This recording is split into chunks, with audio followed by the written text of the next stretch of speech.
नमस्कार, मैं हूं मनोज मनु। आप देख रहे हैं आंकड़े हमारे, फैसला आपका। हिंदुस्तान की राजनीति में अगर थोड़ी भी रुचि है तो आप कांग्रेस में मचे घमासान को समझने की जरूर कोशिश कर रहे होंगे। दिलचस्पी इस बात में भी होगी कि अशोक गहलोत अब भी कांग्रेस अध्यक्ष पद की रेस में है या फिर बाहर हैं। गहलोत की जगह जो नए चेहरे चर्चा में हैं, सोनिया गांधी उनमें से किसको कहेंगी या फिर तस्वीर इससे हटकर कुछ दिखेगी? जानना यह भी उतना ही जरूरी है कि राजस्थान में अगला मुख्यमंत्री आखिर होगा कौन। अगर गहलोत अध्यक्ष पद के लिए पर्चा भरते हैं तब, अगर उनको नहीं भरने दिया जाता है तो वो राजस्थान के मुख्यमंत्री बने रहेंगे या फिर वहां से चलता उन्हें किया जाएगा। ऐसी स्थिति में कांग्रेस आला कमान राजस्थान की कमान किसको देगा और सचिन पायलट का क्या होने जा रहा है, क्योंकि आज वे अचानक दिल्ली पहुंचे। ये भी दिल्ली से लेकर जयपुर तक की गहमा गहमी रही है। पिछले 24 घंटे की इसी के भीतर सस्पेंस है और क्या होगा उसका सिग्नल भी। इसलिए कांग्रेस के सस्पेंस को डिकोड करना जरूरी है। अभी भी ताजा खबर यह है कि पर्यवेक्षकों ने अपनी रिपोर्ट सोनिया गांधी को सौंप दी है। 10 जनपद पर कल जो बैठक हुई थी उसमें मौखिक तौर पर सारी बातें बता दी गई हैं, लेकिन सोनिया गांधी ने पूरी रिपोर्ट लिखित में मांगी है।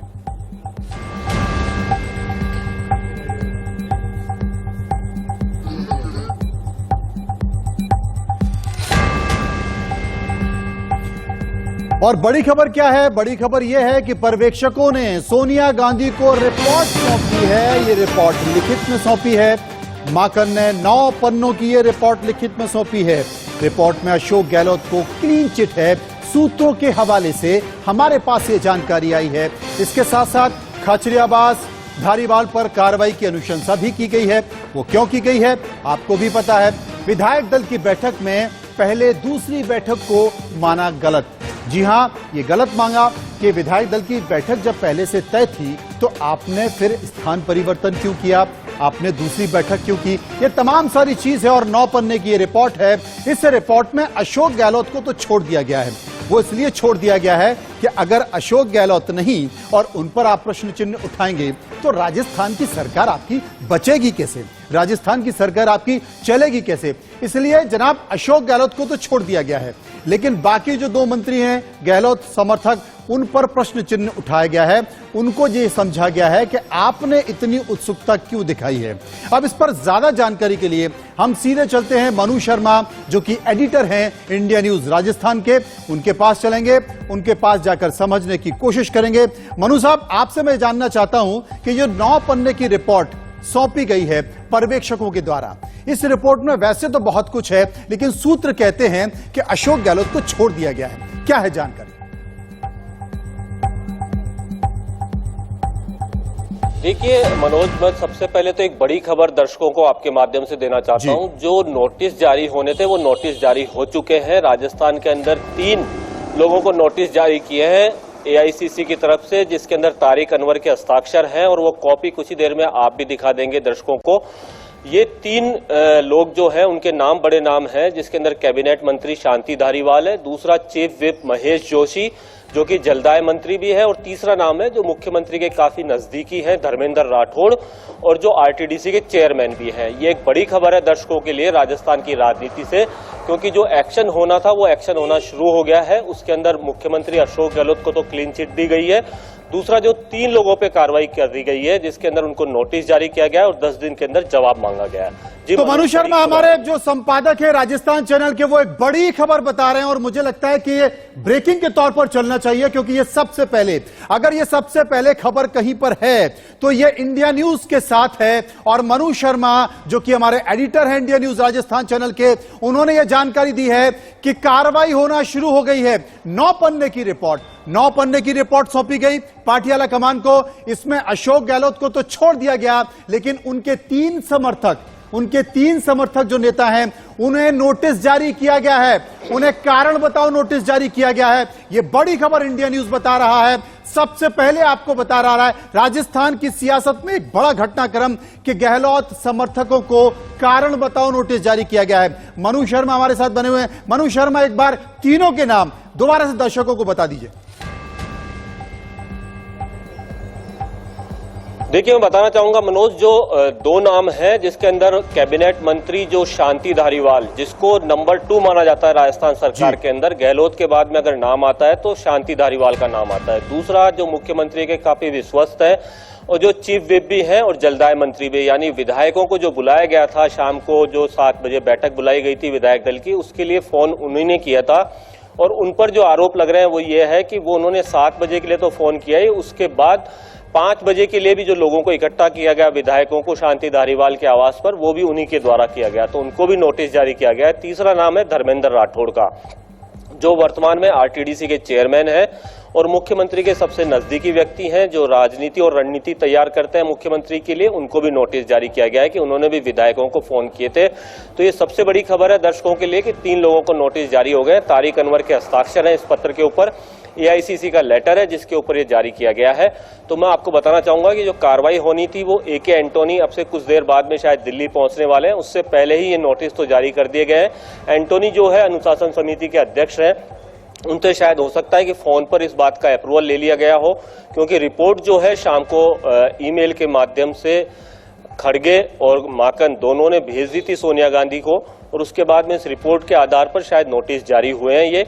दूसरी बात मनोज, जो आप पूछ रहे थे कि मुख्यमंत्री अशोक गहलोत को क्लीन चिट देने का क्या मामला है इसके अंदर, जी, तो मैं बताना चाहूंगा कि मुख्यमंत्री अशोक गहलोत को क्लीन चिट देने का मामला यह है कि आज दिन भर राजनीतिक मंथन जो दिल्ली के अंदर हुआ, जिसके अंदर खुद सोनिया गांधी मौजूद थी, इसके अलावा तमाम बड़े नेता जो थे वो मौजूद थे। लेकिन सबसे बड़ी बात आ रही है कि गहलोत के खिलाफ कैसे कार्रवाई की जाए, क्योंकि गहलोत के जो विधायकों की संख्या देखी जा रही है वो करीबन 92 विधायक जो थे उन्होंने सामूहिक रूप से इस्तीफा दिया था। और मुख्यमंत्री अशोक गहलोत जो है गांधी परिवार से आज से नहीं, वो इंदिरा गांधी के समय से जुड़े हुए हैं सीधे तौर पर। उनके खिलाफ में कार्रवाई करने के लिए एक बड़ी जो आला कमान को चाहिए कि सबसे बड़ी जो पूरी कांग्रेस को एकजुट रखे, लेकिन कांग्रेस के जो समर्थित लोग थे, जो एआईसीसी के जो मेंबर भी पहुंचे थे वहां पर और जो बड़े नेता थे, उन्होंने साफ तौर पर कहा कि मुख्यमंत्री अशोक गहलोत से एक बार चर्चा होनी चाहिए। जो हमारे सूत्र कह रहे हैं उसके हिसाब से अंबिका सोनी ने मुख्यमंत्री अशोक गहलोत से बातचीत की है।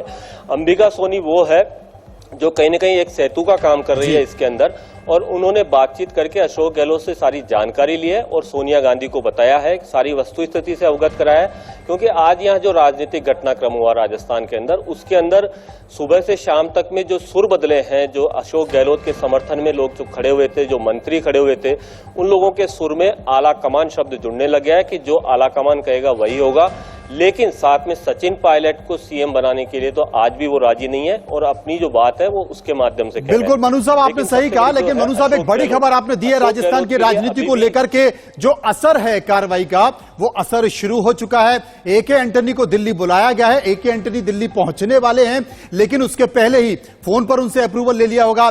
तारिक अनवर ने नोटिस जारी किए हैं और मनु शर्मा बता रहे हैं कि तारिक अनवर ने जो नोटिस जारी किए हैं उनके हस्ताक्षर नोटिस जारी हुए हैं। नोटिस में क्या है, धर्मेंद्र राठौर उनको नोटिस जारी किया गया है, बहुत करीबी अशोक गहलोत के। इसके साथ साथ दूसरा शांति धारीवाल, आपने कल सुना होगा कि ताली ठोक ठोक के अगर कोई बात कर रहा था विधायकों से, यह बताने की कोशिश कर रहा था कि जिसने सरकार को गिराने की कोशिश की हम उसे बर्दाश्त नहीं करेंगे, वो थे शांति धारीवाल। बहुत प्रभावशाली मंत्री है, दूसरे नंबर के मंत्री माने जाते हैं राजस्थान के मंत्रिमंडल में। और तीसरे व्यक्ति हैं महेश जोशी, इन्हें भी नोटिस जारी किया गया है। यानी कि पार्टी आलाकमान ने, दिल्ली के राजनेताओं ने, दिल्ली हाईकमान ने यह संकेत कह दिया कि जनाब आंखें नहीं दिखा सकते और खेल भी नहीं खेल सकते, हम आपको बर्दाश्त तो कर सकते हैं, हम आपको छोड़ तो सकते हैं, लेकिन इतने बड़े बवाल पर हम सबको छोड़ दें ये हो नहीं पाएगा। और ये हो नहीं पाएगा इसलिए नोटिस तीनों को जारी कर दिए गए हैं। इंडिया न्यूज इस वक्त की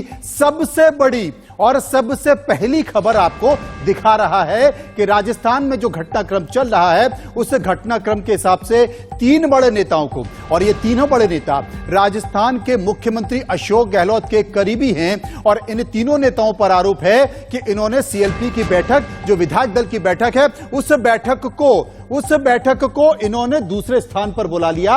और दूसरी बैठक क्यों हुई, दूसरी जगह क्यों हुई, इस पर आपत्ति पर्यवेक्षकों ने दर्ज की, दिल्ली में अपनी रिपोर्ट दी। 9 पन्ने की रिपोर्ट है और 9 पेज की रिपोर्ट पर कार्रवाई शुरू हो चुकी है। सबसे पहले यह खबर हमारे इंडिया न्यूज राजस्थान के संपादक मनु शर्मा ने इंडिया न्यूज के दर्शकों को दी है सबसे पहली खबर, और अब से कुछ देर में इन्हें सार्वजनिक भी कर दिया जाएगा। AK एंटोनी दिल्ली पहुंचना, लेकिन राजस्थान का सियासी रण आखिर कहता क्या है उसे भी समझना जरूरी है, क्योंकि जब तक आप उसे नहीं समझेंगे तब तक इस कार्रवाई के पीछे के, इस नोटिस के पीछे का हिसाब किताब आप नहीं समझ पाएंगे। तो हम आपको समझाते हैं कि आखिर राजस्थान के सियासी का रण क्या है। उस रण को समझिए।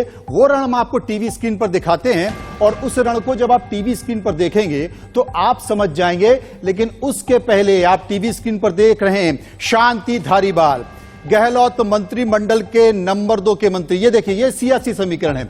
सियासी समीकरण क्या है? सोनिया गांधी, जिनके पास अभी अध्यक्ष का पद है, वो अध्यक्ष का पद किसे देना चाहती थी? बहुत मंथन हुआ, बहुत चिंतन हुआ गांधी परिवार में। प्रियंका गांधी, राहुल गांधी, सोनिया गांधी बोले किसे बनाया जाए, तो अपने सबसे भरोसेमंद अगर कोई नेता है वो है अशोक गहलोत। अशोक गहलोत को अपन राष्ट्रीय अध्यक्ष बनाते हैं। नामांकन भरने की बात आ गई। अशोक गहलोत को मोह है राजस्थान की कुर्सी से, वो कुर्सी छोड़ना नहीं चाहते। पार्टी आलाकमान से कहा कि साहब अध्यक्ष रहते हुए मैं मुख्यमंत्री रहूंगा।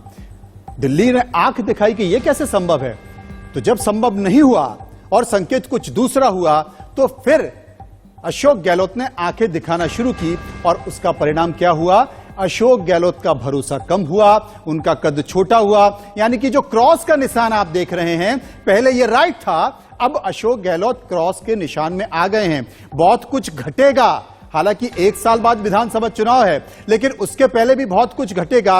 और सचिन पायलट अचानक से गांधी परिवार के गुड बुक में आ गए हैं। बोले देखिए, हमने इसे पहले भी कुछ नहीं दिया और इन्हें अभी नहीं दिया, लेकिन अब ये डायरेक्ट लिंक हो चुके हैं। ये बड़ा संकेत। तो कुल मिलाकर अशोक गहलोत का जो कद है वो घट रहा है, और अब उनके समर्थकों पर कार्रवाई हो रही है। अब उनके समर्थकों को नोटिस दिया जा रहा है। नोटिस में कारण बताओ नोटिस है, पूछा भी जाएगा कि ये खेल कैसे किया, इस खेल के पीछे है कौन, और इतना उतावलापन आपके जहन में आखिर था क्यों?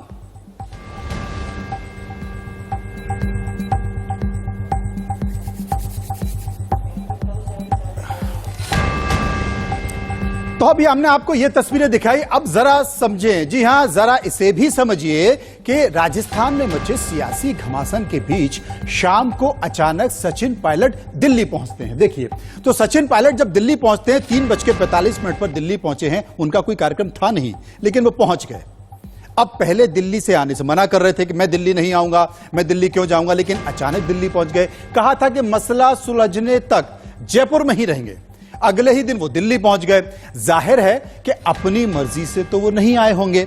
पायलट को दिल्ली बुलाने की आखिर कोई तो वजह होगी, और वजह क्या है आप भी समझिए।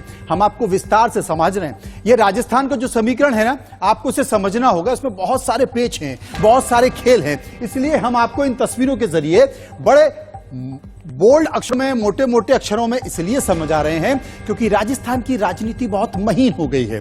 इसलिए आपको इन बड़े शब्दों में समझना होगा इस पूरे मामले में। जी हां, इस पूरे मामले को समझिए, और जब इस पूरे मामले को समझेंगे तो आपको लगेगा कि राजस्थान का खेल क्या है। हमने आपको बताया अशोक गहलोत पे क्रॉस लग रहा है, धीरे धीरे उनका भरोसा कम हुआ है, विश्वास कम हुआ है। सचिन पायलट आलाकमान के नजदीक पहुंच रहे हैं।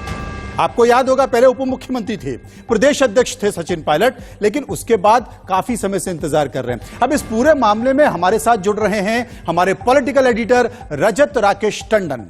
रजत से समझ लेते हैं कि राजस्थान और कांग्रेस आखिर क्या कह रही है। जी हां, यह समझना भी बहुत जरूरी है कि आखिर राजस्थान और कांग्रेस क्या कहती हैं। तो हम रजत से जानना चाहते हैं, सचिन पायलट आज शाम करीब 3:45 बजे दिल्ली आए हैं रजत, और जाहिर है कि अपने मन से तो नहीं आए होंगे, क्योंकि कल तक पायलट कह रहे थे कि जब तक ये मसला सुलझेगा नहीं तब तक वो दिल्ली नहीं आएंगे। जाहिर है उन्हें बुलाया गया होगा। क्या संकेत हैं इसके? देखिए, सचिन लगभग 3:45 बजे दिल्ली पहुंचे हैं। पहले वो जयपुर में थे, वहां मिजाज देख रहे थे क्या हो रहा था। उसके बाद दिल्ली लैंड होने के बाद वो सीधे दिल्ली में अपने आवास पर है। मेरी जानकारी के मुताबिक अब तक 10 जनपद से उनको कोई अपॉइंटमेंट नहीं मिला है, ना ही प्रियंका गांधी वाड्रा ने अब तक कोई अपॉइंटमेंट उनको फिलहाल दिया हुआ है।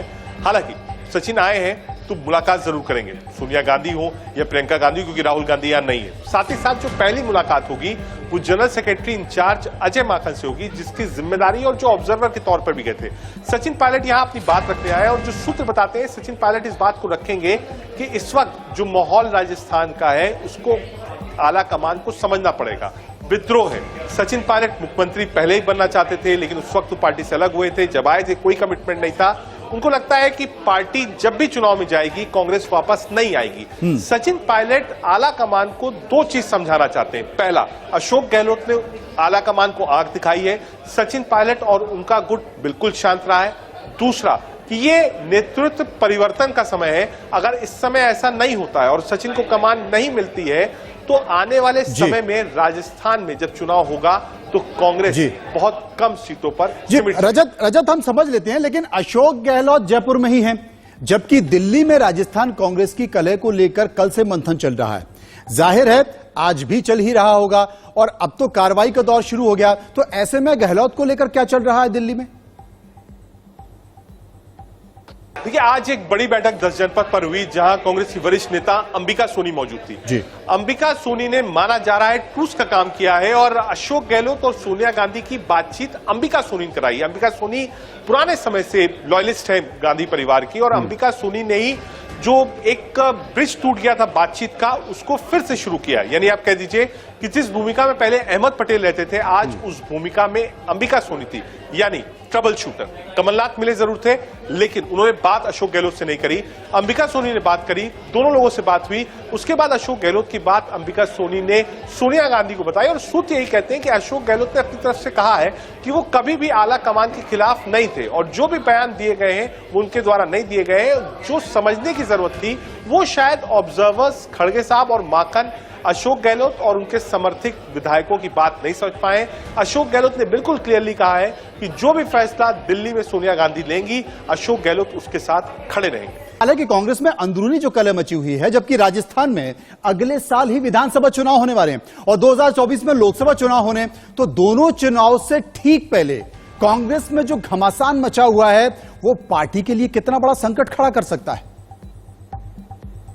बिल्कुल, देखिए बीजेपी बहुत शार्पली इस पूरे प्रोसेस को देख रही है, फिलहाल शांत है क्योंकि पिछली बार भी जब सचिन पायलट अलग हुए थे तो नंबर गेम नहीं था और अशोक गहलोत राजनीति के मंजे हुए खिलाड़ी माने जाते हैं। लेकिन इस बार कुछ गलतियां अशोक गहलोत ने भी करी है। अशोक गहलोत भी इस बात को जानते हैं कि आला कमान उनसे नाराज है।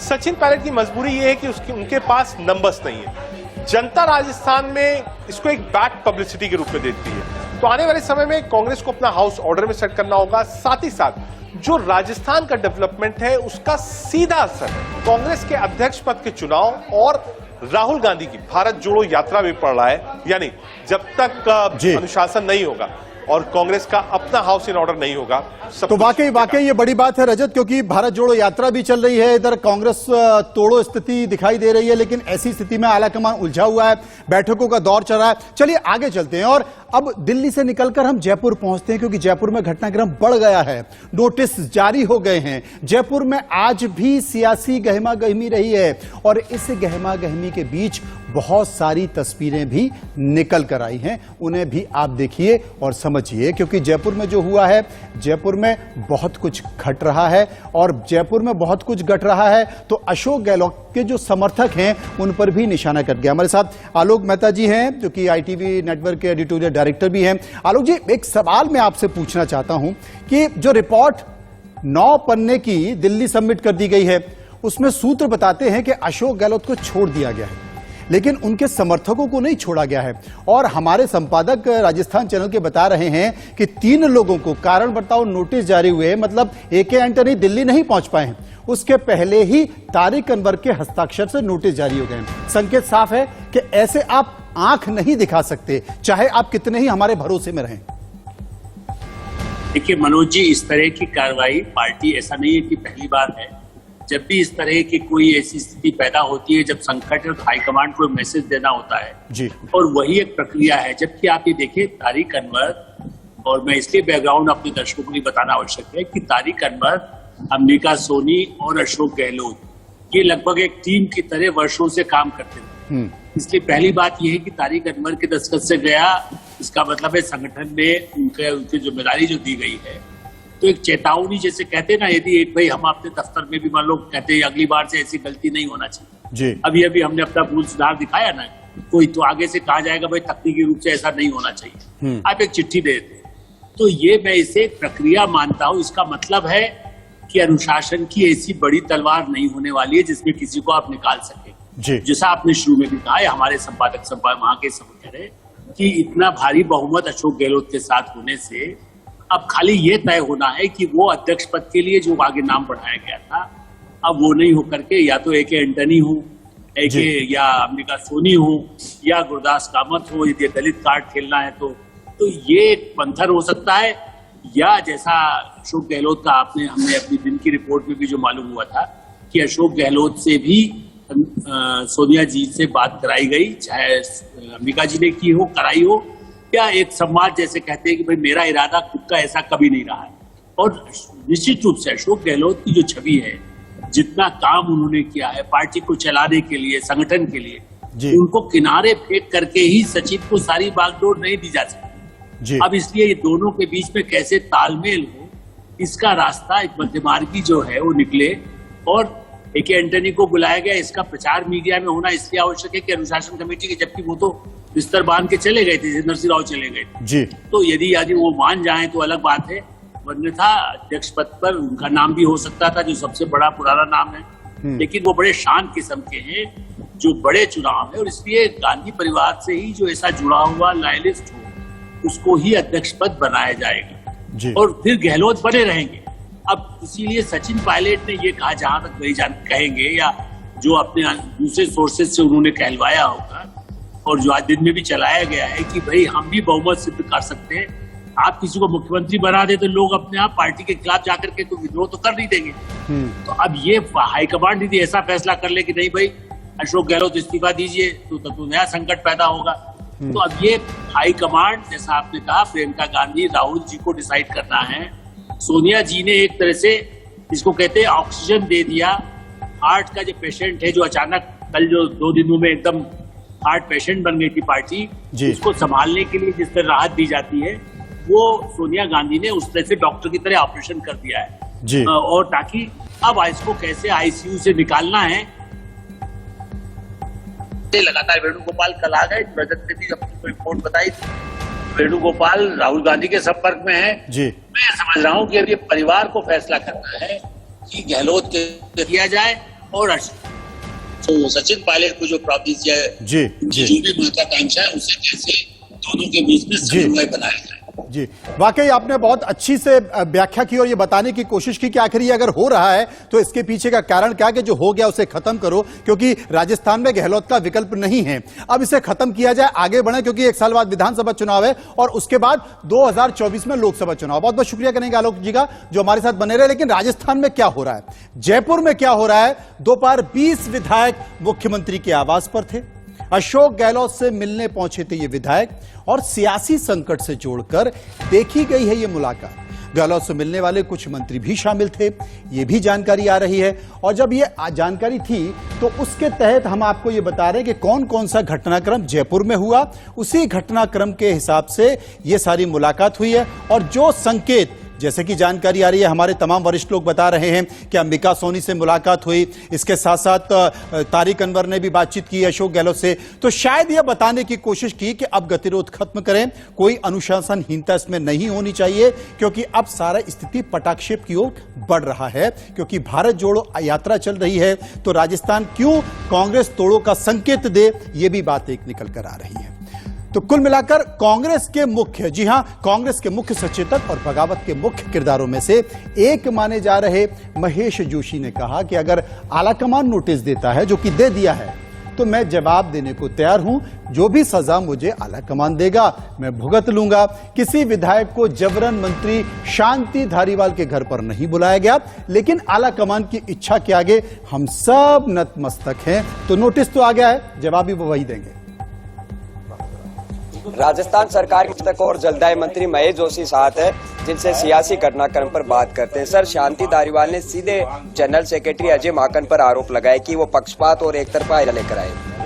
देखिए, धारीवाल जी की बात तो आप उनसे करिए। धारीवाल जी ने क्या कहा? धारीवाल जी जिम्मेदार आदमी है, फिर भी ये कहना चाहता हूँ जो बात उन्होंने की उसके बारे में उनसे बात करिए। संदेह के घेरे में लोगों ने लेने की कोशिश की है कि मुख्य सचेतक के रूप में मैंने जिम्मेदारी नहीं निभाई। एक सिंगल आदमी मुझे पे आरोप लगाया गया। मैं लोगों को ये कहा कि सीएमआर की बजाय धारीवाल जी के यहाँ जाओ। मुझे 10:30 बजे 24 तारीख की रात को 10:15 साढ़े 10 में मुख्यमंत्री जी का निर्देश मिलता है कि सारे विधायकों को सूचित करो कि 25 तारीख को शाम को 7 बजे सीएमआर में विधायक दल की बैठक है। मैं, हमारे उप मुख्य सचेतक मनीष चौधरी जी, मेरा स्टाफ और उनका स्टाफ, क्योंकि शाम को 7 बजे बैठक है। 23 तारीख को सारे विधायक लोग अपने अपनी कॉन्स्टिट्यूंसी में गए थे। विधानसभा सत्र 23 तारीख को खत्म हुआ था। हम एक दिन बाद 24 घंटे से पहले ही 24 घंटे पे उनको सूचना दे रहे हैं कि वापस जयपुर आओ, तो हमको जल्दी में सूचना देनी थी। हमने हमारे पूरे स्टाफ को लगाया और 25 तारीख को सुबह 8-9 बजे तक, ज्यादा से ज्यादा 9:30-10 बजे तक हमने सारे विधायकों को सूचना दे दी। एक विधायक, एक सिंगल, कि किसी विधायक को यह कहा हो कि विधायक दल की बैठक सार में नहीं होगी, धारीवाल जी के घर होगी, मैं हर सजा भुगत तैयार हूं। एक सिंगल आदमी को ये नहीं कहा, एक सिंगल विधायक, माननीय विधायक को ये नहीं कहा। सबको सीएमआर के लिए आपको नोटिस का आधार देने के लिए बनाया गया है कि आप मुख्य सचेतक थे। पहले रात को 2 बजे तक सीएमआर आने को कहा विधायक दल की बैठक में, फिर आपने शांति धारीवाल के घर पर बैठक में आने को कहा। यानी बैठक से पहले बैठक क्यों बुलाई गई और आपने विधायकों को न्योता दिया? बैठक से पहले राजकुमारी करने पे बंदिश है क्या? अगर 2 लोग, 4 लोग, 10 लोग, 20 लोग पार्टी हित में कोई राजकुमारी करते हैं, उस पर बंदिश है क्या? ये अनुशासनहीनता है क्या? और मुझे अजय माकन ने इसे अनुशासनहीनता, मुझे स्पष्टीकरण देने का मौका मिले। मैं तो इंतजार में हूं कि मुझे नोटिस मिलेगा तो मैं पूरे सम्मान के साथ में, पूरे जस्टिफिकेशन के साथ में अपना जवाब दूंगा। और उसके बाद भी अगर आला कमान मुझे दोषी ठहराता है तो जो सजा आला कमान मुकर्रर करेगा वो सजा भुगतने को भी तैयार। असल में ये बातचीत नोटिस के पहले की थी, अब नोटिस मिल गया है और उसका जवाब भी वो देने वाले हैं। उन्होंने कहा कि सम्मान के साथ दूंगा। वहीं एक और चेहरा है, जी हां, खचरियावास ने क्या कहा ये भी सुन लीजिए। पहले इकट्ठे हो रहे हैं, आप उनको लेकर धारीवाल जी के यहाँ उनसे बात करके हम वहां चलेंगे, क्योंकि रात को 1:30, 2-2, 3-3 बजे तक फोन जा रहे थे। अचानक मीटिंग रखने के लिए केंद्रीय नेतृत्व के द्वारा कहा गया था, प्रभारियों के द्वारा मीटिंग रखी गई। लोगों में रिएक्शन था। धारीवाल जी से जाके एमएलए ने गुस्सा व्यक्त किया कि हमने 34 दिन होटलों में बिताए सरकार को बचाने के लिए। हमारे साथ खुद अजय माकन जी, रणदीप सुरजेवाला जी, वेणुगोपाल जी डटे रहे, क्योंकि वो सोनिया गांधी जी का कैंप था। सीधे चलेंगे मनु शर्मा, जो कि संपादक है हमारे राजस्थान चैनल के। मनु साहब, क्या मान लिया जाए कि धीरे धीरे अब ये पूरा मामला पटाक्षेप की ओर बढ़ रहा है, यानी कि बहुत ठंडा किया जा रहा है? बिल्कुल ये बर्फ पिघलने लगी है। जो लोग बिल्कुल बर्फ की तरह एकदम अडामेंड हो रहे थे कि हम यही करेंगे, लेकिन आलाकमान ने जिस तरह का रास्ता निकाला है, सीनियर लीडर्स को बीच में डाला है, उसके हिसाब से, क्योंकि मुख्यमंत्री अशोक गहलोत भी काफी अनुभवी है और दिल्ली लगातार संपर्क में है, और जो वरिष्ठ नेता थे अंबिका सोनी, वो पहले यहाँ पर प्रभारी भी रह चुके हैं, उनके अच्छे संबंध है, तो उनकी बातचीत हुई है। उसके बाद में अब मामला ये लग रहा है कि 2 से 3 दिन के अंदर सुलझ जाएगा। लेकिन सबसे बड़ा सवाल जो मनोज जी आ रहा है कि अगर मुख्यमंत्री अशोक गहलोत को या तो मुख्यमंत्री के पद पर या दिल्ली के अंदर अभी भी उनको मना करके और राष्ट्रीय अध्यक्ष का फार्म भरवाया जाता है, तो सचिन पायलट का क्या होगा? इसको लेकर के अभी उनके जो समर्थक हैं, उनमें भी उनके जो यहाँ पर जो वोटर्स थे, जिन लोगों को ये था कि कहीं ना कहीं उनको सीट मिलेगी। मनु साहब, आपको अभी भी लगता है कि अशोक गहलोत को राष्ट्रीय अध्यक्ष बनाने की कोई संभावना है सचिन पायलट के साथ में? जी बिल्कुल, अभी भी लगती है मुझे कि राष्ट्रीय अध्यक्ष का फार्म उनसे भरवाया जा सकता है। और ये जो आज की जो कवायद हुई है, कहीं ना कहीं उनसे बातचीत करना और एक क्लीन चिट मिलना, उसके बाद में उनके जो मंत्री हैं उनको केवल अभी नोटिस जारी किए गए हैं, तो इससे लग रहा है कहीं ना कहीं कुछ संकेत ऐसे हैं कि आलाकमान भी मुख्यमंत्री अशोक गहलोत के प्रति नर्म हुआ है और उनसे आगे बातचीत का रास्ता निकाल करके हो सकता है कि उनको अभी भी पर्चा दाखिल करने के लिए उस रेस में शामिल कर ले। जी बहुत बहुत शुक्रिया करेंगे मनु साहब का, जो हमें खबर दे रहे थे। मनु शर्मा, जो कि राजस्थान चैनल के हेड हैं, उन्होंने बड़ी खबर दी। लेकिन इस बीच, जी हां, इस बीच एक और खबर है हिजाब की। बहुत कुछ संकेत देती है, लेकिन रुकेंगे यहां पर कुछ पलों के लिए, वापस आएंगे तो बात करेंगे हिजाब की। लेकिन उसके पहले देश की बड़ी खबरें। एक बार फिर से आपका स्वागत है। बात कर लेते हैं सामाजिक सरोकार की, यानी कि महिलाओं के सम्मान की। ईरान में महसा अमीनी की मौत के बाद वहां हिजाब से आजादी के लिए क्रांति चल रही है। दुनिया भर में ईरान सरकार के खिलाफ प्रदर्शन हो रहे हैं। भारत में भी हैदराबाद सेंट्रल यूनिवर्सिटी की एक ईरानी छात्रा ने हिजाब क्रांति के समर्थन में पहले तो भाषण दिया और फिर कैंची से अपने बाल कटवाए। दरअसल ईरान में 16 सितंबर को महसा अमीनी की हिजाब न पहनने पर पुलिस की पिटाई से मौत हो गई थी। उसके बाद वहां पर हिजाब और सख्त पाबंदियों के खिलाफ विरोध प्रदर्शन शुरू हो गए। इनमें 4 महिलाओं समेत अब तक 80 से ज्यादा लोगों की मौत हो चुकी है।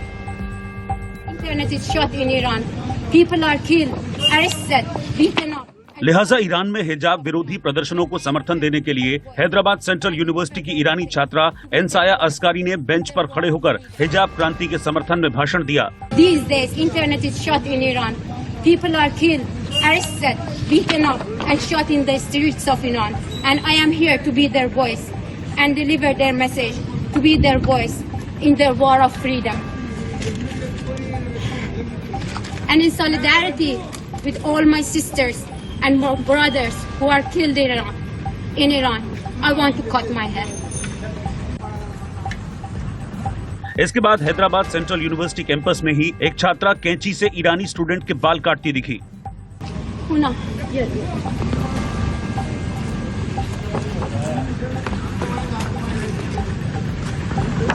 Yeah.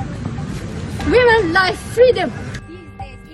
अपने बाल कटवाने के दौरान ईरानी छात्रा भावुक हो गई। उसे इस बात का अफसोस है कि वो ईरान में हो रहे अत्याचारों के खिलाफ कुछ नहीं कर पा रही। लिहाजा उसने हिजाब विरोधी प्रदर्शनों को समर्थन देने के लिए अपने बालों की कुर्बानी दी और बताया कि ईरानी महिलाएं अकेले नहीं हैं, दुनिया भर की महिलाएं उनके साथ हैं।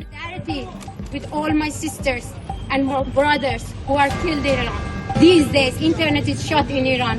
People are killed, arrested, beaten up, and shot in the streets of Iran.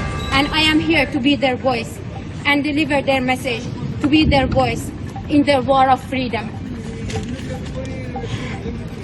And in solidarity with all my sisters and my brothers who are killed in Iran, I want to cut my hair. दरअसल Iran में 12 दिन से हिजाब विरोधी प्रदर्शन जारी हैं, जिससे घबराई और दमन पर उतारू ईरान की कट्टरपंथी सरकार ने इंटरनेट तक बंद कर दिया है। लिहाजा वहां से बर्बरता की तस्वीरें बहुत कम आ रही हैं, लेकिन जो भी आ रही हैं वो आपके सामने है। लेकिन ईरान की हिजाब क्रांति को दबाने की जो तस्वीरें सामने आ रही हैं, वो बेहद खौफनाक हैं, क्योंकि प्रदर्शनकारियों को पुलिस वाले सीधे गोलियां मारते दिखे।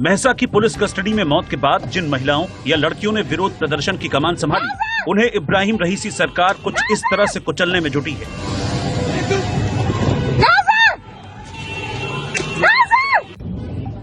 देखिए कैसे एक महिला पुलिस वालों को रोकने के लिए खड़ी हुई, जिसे पुलिस वाला धक्के देकर गिरा देता है और फिर उस पर डंडे से वार करता है।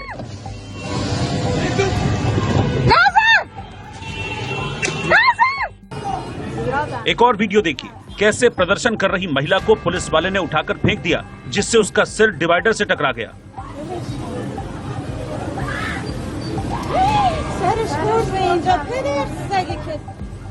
फिर से देखिए कितनी जोर से उसका सिर डिवाइडर से टकराता है। इसके बाद महिला के साथी उसे वहां से ले जाते हैं और फिर पुलिस वाला हिजाब को लात मारता दिखा। पूरे ईरान में प्रदर्शन को रोकने के लिए पुलिस कहीं आंसू गैस की गोली दाग रही है तो कहीं सीधे फायरिंग कर रही है, ताकि भीड़ को तितर बितर किया जा सके।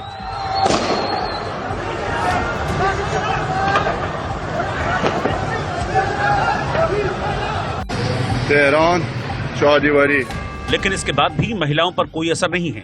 वो हिजाब से आजादी की हर संभव कोशिश कर रही हैं और आग लगाकर इब्राहिम रईसी सरकार को आईना दिखाने में जुटी है।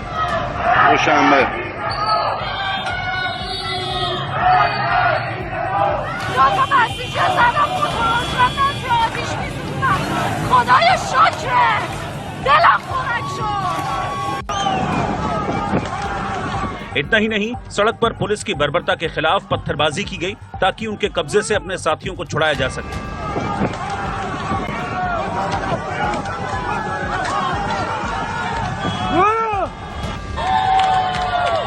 आजादी की मांग कर रही महिलाएं सड़क पर हिजाब घुमाती दिखी।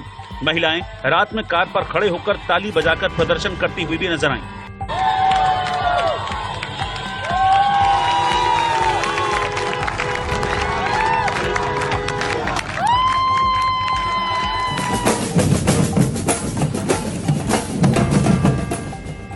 तो वहीं सड़क पर ड्रम बजाकर महसा अमीनी के लिए इब्राहिम रईसी सरकार से इंसाफ की मांग की गई, लेकिन सरकार के कानों पर जूं नहीं रेंग रही।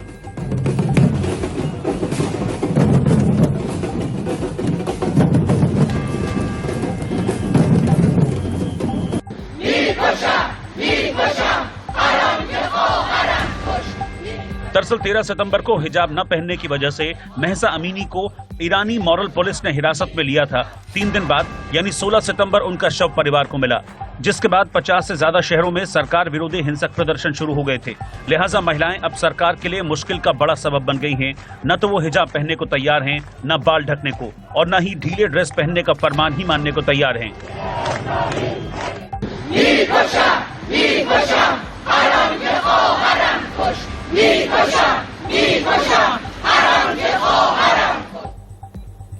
असल में ईरान में हिजाब विरोधी प्रदर्शनों में 20 साल की हदीस नजफी की भी पुलिस फायरिंग में मौत की खबर है। सोशल मीडिया पर उनकी मौत से जुड़े कई वीडियो वायरल भी हो रहे हैं। जानकारी के मुताबिक शनिवार को हदीस करार शहर में कई महिलाओं के साथ विरोध कर रही थी और इस दौरान पुलिस ने उन्हें 6 गोलियां मारी हैं। स्टूडेंट नजफी की पुलिस के सामने भी हिजाब नहीं पहना और अपने बाल भी उनके सामने ही काट दिए थे। नजफी के परिवार भी उनकी मौत के बाद अंतिम रस्म का वीडियो जारी कर दिया है। ऐसे में वीडियो सोशल मीडिया पर वायरल हो रहे हैं। हालांकि जब तक किसी न्यूज एजेंसी ने इसकी पुष्टि नहीं की है। नजफी की याद और उन्हें श्रद्धांजलि देने वाले कई वीडियोस भी अब तक सामने आ चुके हैं। जो तमाम वीडियो सामने आए हैं वो हम आपके सामने लेकर आए।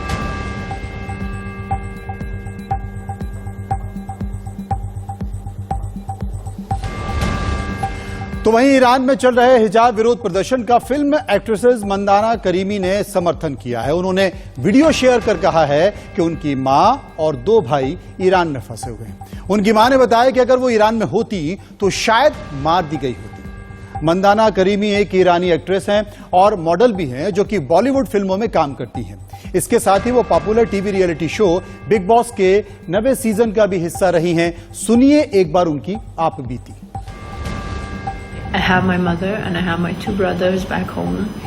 My mom, she's in a very central area. She stays in Jordan and she is alone. She can't really get out of the house, and because my brother he lives in Karaj with his child and his wife and my younger brother. Yesterday, finally, I could speak with her for about like 10 minutes, and the phone got cut again. She was really sad, and she said, you know, I'm happy that you're not here because you would have just got killed. The government has shut down the internet. They've shut down everything on people. Women, especially women, they can't breathe. They can't think. They can't have opinion. They can't live their life. They can't lead their life. They can't divorce. They can't have a right to get a custody of their child. This is about human rights. This fight, this war is about. I request you to be the voice of my country, to be the voice of the voiceless. What's life without freedom? Imagine yourself. Imagine your own sister. Every time that you're going to step out of your door, you don't know if you're going to come back to your home or not. Just for the women of Iran, they can't breathe. What our world has become. I request you. चलिए बात करते हैं PFI की। जी हां, देश विरोधी साजिश रचने वाला पीएफआई पूरी तरह से एक्सपोज्ड हो चुका है। पीएफआई के खतरनाक मंसूबों पर से लगातार पर्दा उठ रहा है। ऑपरेशन ऑक्टोपस के तहत पीएफआई के ठिकानों पर एक बार फिर से रेड की गई है और जिहादियों को दबोचा गया है। आप इन तस्वीरों में देख सकते हैं कि कैसे राज्यों में पीएफआई के ठिकानों पर छापे मारे गए हैं और कट्टरपंथियों पर एक बड़ी चोट की गई है। पीएफआई के खतरनाक मंसूबों की ये पूरी साजिश हम आपको बता रहे हैं इन तस्वीरों के जरिए।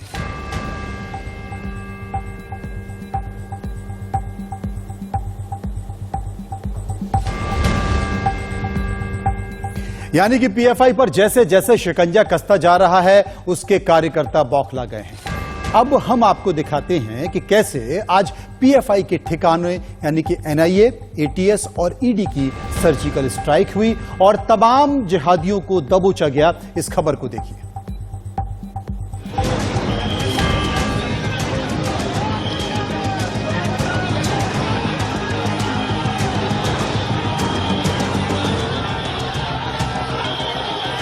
पीएफआई यानी कि पॉपुलर फ्रंट ऑफ इंडिया के ठिकानों पर एक बार फिर जोरदार प्रहार हुआ है। एनआईए, ईडी और राज्यों की एटीएस ने पीएफआई के कमर तोड़ने के लिए कई राज्यों में ताबड़तोड़ रेड की और देश के खिलाफ साजिश रच रहे जिहादियों को धर दबोचा। एजेंसियों की महारेड की इंडिया न्यूज लगातार ग्राउंड जीरो से महा कवरेज कर रहा है और पल पल की खबर दर्शकों तक पहुंचा रहा है। दिल्ली के शाहीन बाग में एनआईए की रेड करके पीएफआई से जुड़े 30 से ज्यादा कट्टरपंथियों को धर दबोचा गया। इस समय हम दिल्ली के शाहीन बाग इलाके में मौजूद हैं। मेरे ठीक पीछे ये जो आप शटर देख रहे हैं जहां पर ये ताला लगा हुआ है, दरअसल ये पीएफआई का हेडक्वार्टर है जहां पर 22 सितंबर को छापेमारी की गई थी और यहां से परवेज अहमद की गिरफ्तारी भी की गई थी। और क्योंकि 106 लोगों को 22 सितंबर को गिरफ्तार किया गया था जिनसे लगातार पूछताछ हुई और पूछताछ के साथ साथ जो एनआईए और ईडी की संयुक्त जांच चली उसमें चौंकाने वाले कई खुलासे हुए। सूत्रों ने बताया कि एनआईए और ईडी के हाथ में कुछ ऐसे सबूत हैं जिसमें कहा जा रहा है कि पीएफआई का कनेक्शन जो है मनी लॉन्ड्रिंग से लेकर देश विरोधी दूसरी गतिविधियों में रहा है। लखनऊ में पीएफआई से जुड़े करीब 10 लोग हिरासत में लिए गए। बख्शी का तालाब और इंटोजा से संदिग्ध दबोचे गए हैं। पूरे देश में जिस तरह से लगातार पीएफआई को लेकर छापेमारी चल रही है वो दस्तूर लगातार जारी है। जिस तरह से 22 तारीख से ये छापेमारी शुरू हुई और तमाम लोगों को हिरासत में लिया गया तो वहीं तमाम लोगों को गिरफ्तार भी किया गया। अगर हम पूरे देश की बात करें तो पूरे देश में 100 से ज्यादा लोगों को गिरफ्तार किया जा सका है, तो वहीं सूबे की राजधानी लखनऊ में भी तमाम गिरफ्तारियां अंजाम दी जा रही हैं। उत्तर प्रदेश के दूसरे ठिकानों पर भी रेड की गई। पश्चिमी यूपी के गाजियाबाद में भी पीएफआई पर शिकंजा कसा गया। मेरठ, बुलंदशहर, सीतापुर में भी जिहादियों के ठिकानों पर रेड की गई और कट्टरपंथियों को दबोच लिया गया। पूरे उत्तर प्रदेश में पीएफआई के ठिकानों पर एटीएस की लगातार छापेमारी की जा रही है। ऐसे में इस वक्त मैं गाजियाबाद के मोदीनगर थाने में मौजूद हूं और कलछीना गांव से ही तकरीबन आधा दर्जन से ज्यादा जो कि पीएफआई के सदस्य बताए गए हैं उनको उठाया गया है और इसी थाने के अंदर उनसे पूछताछ की जा रही है। उधर मध्य प्रदेश में भी पीएफआई के खिलाफ बड़ा एक्शन हुआ। भोपाल से 21 लोगों को हिरासत में लिया गया। एनआईए ने एक बार फिर पीएफआई के 7 राज्यों के ठिकानों पर छापेमार कार्रवाई की है। मध्य प्रदेश की बात करें तो इंदौर, रतलाम, उज्जैन और भोपाल समेत 6 शहरों में एटीएस ने कार्रवाई की है। एनआईए ने पिछले दिनों छापेमार कार्रवाई की थी जिसमें कई बड़े खुलासे हुए थे और ये भी हुआ था कि पीएफआई ने मध्य प्रदेश में कई शहरों में स्लीपर सेल बना रखे हैं। कम्युनिटी डेवलपमेंट के नाम पर पीएफआई लोगों का ब्रेन वॉश कर रही है, उन्हें आतंक की ट्रेनिंग दी जा रही है। मध्य प्रदेश के उज्जैन और इंदौर में भी छापेमारी की गई है। कई संदिग्धों को हिरासत में लिया गया। एनआईए के निर्देश पर एक बार फिर उज्जैन में कार्रवाई की गई है। यहाँ पर इस बार एटीएस ने कार्रवाई की है। यह कार्रवाई पीएफआई के सदस्यों पर हुई है। दरअसल उज्जैन जिले के 3 अलग अलग क्षेत्रों में यह कार्रवाई हुई है। मैं इस वक्त मौजूद हूँ विराटनगर में। यहाँ पर भी एक शख्स को उठाया गया है। इसके साथ ही महिदपुर के नागौरी जो मोहल्ला है वहाँ से एक शख्स पर कार्रवाई की गई है। असम के 7 जिलों में कार्रवाई के दौरान पीएफआई के 25 से ज्यादा कार्यकर्ताओं और नेताओं को गिरफ्तार किया गया। असम पुलिस ने पीएफआई यानी कि पॉपुलर फ्रंट ऑफ इंडिया के जो सदस्य के ऊपर से एक तरह से सर्जिकल स्ट्राइक किया है और पिछले रात जो कह दूं कामरूप मेट्रो के अलावे राज्य के 8 अलग अलग जिलों से 25 पीएफआई के सदस्यों को असम पुलिस ने गिरफ्तार किया है। असम पुलिस के विशेष शाखा के डीजीपी हिरननाथ के नेतृत्व में चली यह अभियान में 25 कट्टर जो पीएफआई के जो सदस्य हैं उनको गिरफ्तार किया गया। तो जैसा कि हम आपको राजस्थान की बड़ी खबर बता रहे हैं, जहां कांग्रेस संकट से जुड़ी बड़ी खबर है कि शांति धारीवाल, महेश जोशी को नोटिस जारी किया गया है। धर्मेंद्र राठौर को भी नोटिस जारी किया गया है। तारिक अनवर ने यह नोटिस जारी किया है और दिल्ली बुला लिया गया है के एंटनी को, जो कि अनुशासन समिति के अध्यक्ष भी हैं। तुषार हमारे साथ मौजूद हैं। तुषार, इसके अलावा और क्या जानकारी? बिल्कुल, और मनोज जी, जिस बात का आपने जिक्र किया उस बात का पूरे पुख्ता सबूत मेरे पास है, क्योंकि आपने नोटिस का जिक्र किया। जो नोटिस जारी किया गया उसका प्रिंट आउट मेरे पास है। मैं चाहूंगा कि वो प्रिंट आउट मैं अपने दर्शकों को दिखाऊं। सबसे पहले महेश जोशी को जो प्रिंट आउट नोटिस जारी किया गया, कारण बताओ नोटिस, उसमें 25 तारीख के 7 बजे की जो मीटिंग थी उसका जिक्र किया गया। इसमें जो दो बड़े एलिगेशन है, पहला यह है कि आपने जो ऑफिशियल सीएलपी मीटिंग थी उसको बॉयकॉट किया, उसके साथ ही एक पैरेलल मीटिंग अपने घर पर की। इस बात का आरोप लगाते हुए महेश जोशी को कारण बताओ नोटिस जारी किया गया। दूसरा नोटिस मैं दिखाता हूं, शांति धालीवाल को यहां पर जारी किया गया नोटिस, और उसमें जो इनके ऊपर 2 आरोप हैं। इसमें कहा गया है कि आप पार्लियामेंट्री अफेयर्स मिनिस्टर हैं और आपने डाइस पर बैठे थे, ऐसे में आपने एक अनुशासनहीनता की है। अनुशासनहीनता करते हुए आपने एक पैरेलल मीटिंग अपने पास की, जो कि अनुशासनहीनता है। शांति धालीवाल को इसमें कारण बताओ नोटिस जारी कर दिया गया। इसके अलावा धर्मेंद्र राठौर को एक नोटिस जारी किया गया और लिखा गया कि chairman of RTDC and member of the PCC made all logistical arrangements and were behind the entire planning of the unofficial meeting of the MLAs। यानी कि आपने जो अनऑफिशियल मीटिंग की उस व्हिप से पहले, उस मीटिंग से पहले जो सीएलपी मीटिंग थी, ये पूरी तरीके से अनुशासनहीनता है। और इसी अनुशासनहीनता के चलते शांति धारीवाल, महेश जोशी और धर्मेंद्र राठौर, इन तीनों को कारण बताओ नोटिस जारी कर दिया गया। लेकिन सबसे बड़ी बात, जो अशोक गहलोत हैं उनको क्लीन चिट दे दी गई। अजय माकन और खड़गे की रिपोर्ट में पूरी तरीके से अशोक गहलोत को यहां पर क्लीन चिट है, लेकिन जो 3 लोगों पर कार्रवाई की गई है, महेश जोशी, शांति धालीवाल और धर्मेंद्र राठौर, ये तीनों वो कॉपीज हैं जो कारण बताओ नोटिस जारी किए गए हैं इन तीनों ही लीडर्स को। तो बिल्कुल तुषार, हमारे सहयोगी बता रहे हैं कि वो नोटिस कौन से हैं, और मनु शर्मा भी बता रहे थे कि बस थोड़ी देर में नोटिस आने वाले हैं। तुषार ने बताया कि नोटिस कौन से हैं, उसमें क्या क्या लिखा गया है, लेकिन सबसे बड़ी बात है कि आखिर अशोक गहलोत को क्लीन चिट, उन्हें कुछ नहीं कहा गया है, और जिन लोगों ने यह बैठक की, विधायकों से बात की, उन्हें नोटिस जारी कर दिए गए। और ये लोग भी इंतजार इस बात का कर रहे थे कि हमें नोटिस मिले, अब अपनी बात कहें, और धीरे धीरे अब ये कह सकते हैं कि बर्फ पिघल रही है। फिलहाल मेरे साथ खबरों के सफर में इतना ही। बाकी खबरों के लिए आप चलते रहिए इंडिया न्यूज के साथ। नमस्कार।